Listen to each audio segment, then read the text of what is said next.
Welcome to the Tech Egg. Don't get scrambled. Enjoy the video. You start by locating the screamer tag inside the file and creating a backup so you can always revert. Open the file in an editor that shows waveforms.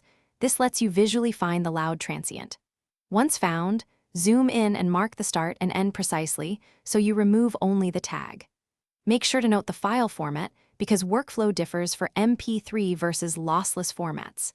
Keep the backup in a separate folder before you edit. Now proceed to remove the tag. Select the marked region and choose a method: cut, replace with ambient room tone, or insert a short crossfade. If you cut, add a tiny fade and slash out of about 520 ms to avoid clicks.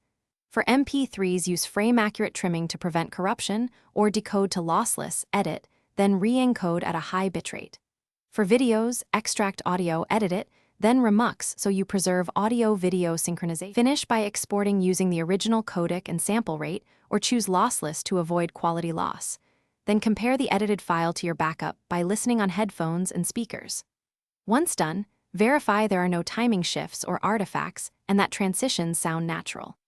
If you hear clicks or residual screams, undo that change and apply a slightly longer fade, less aggressive cut, or use spectral repair to remove only the offending frequencies. Make sure file, timestamps, and metadata remain correct. Thanks for watching. Consider subscribing if I helped unscramble your problems.